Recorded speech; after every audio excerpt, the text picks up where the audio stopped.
Atlanta can be very cutthroat. So I was like, if I can survive Atlanta, this will be a cakewalk.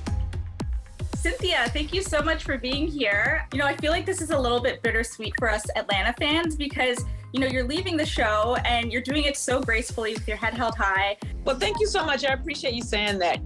This journey has been amazing. I've been on the show for 11 years. And honestly, me making my departure is really more of a celebration of an amazing journey. And it's not to say I won't ever consider going back. Just for right now, I just want to focus on some other things that are a little less, drama based. I'm good on the drama right now. Yeah, a little less on the drama side. I need a break. Okay, so I want to talk Girls Trip. I feel super excited about this show and I can really feel the buzz and the excitement. I don't know if you're seeing it, but everything on my phone is like Girls Trip, Girls Trip. Oh, I'm super excited.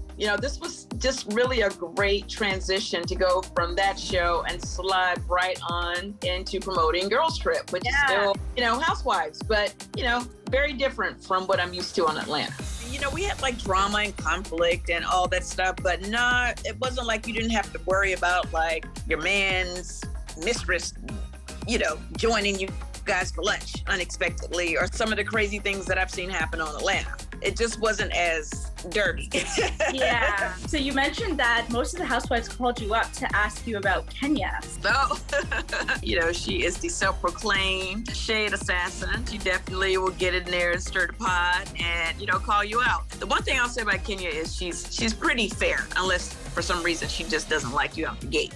But I feel like she gives everybody a chance. But now if she ain't checking for you, then you'll see that other side of Kenya. For the most part, they didn't want any smoke from her. And did they get it? Did they get kind of that side? Ramona got it, yeah. Okay. I think Ramona was really the only one that really felt the wrath of Kenya. So you talked about that little tiff you had with Kenya. What changed with that dynamic? Could you pinpoint, what happened? Well, for me, it was kind of like a learning experience.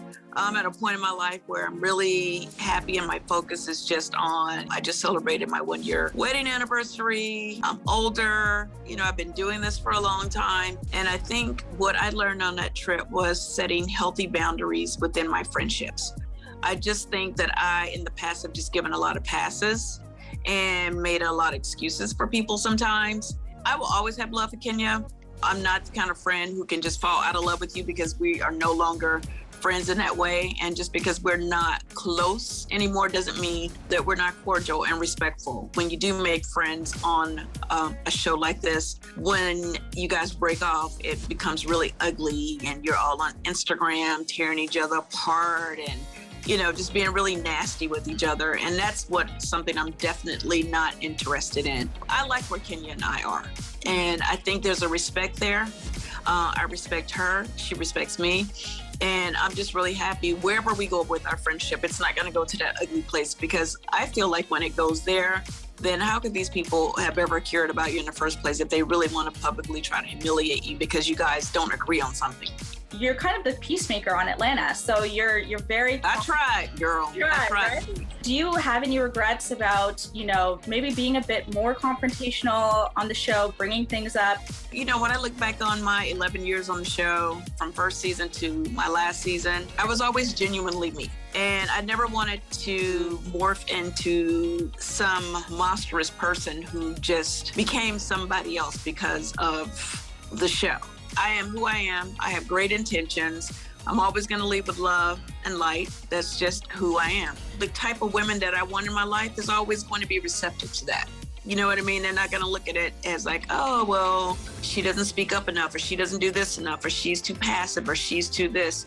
People that care about me and love me take me as I am. And those are the kind of people that I want to focus my energy on, because when I love you for the good and the bad. Mm-hmm. And it's not that hard to be a friend to someone and make them feel that, you're being a friend.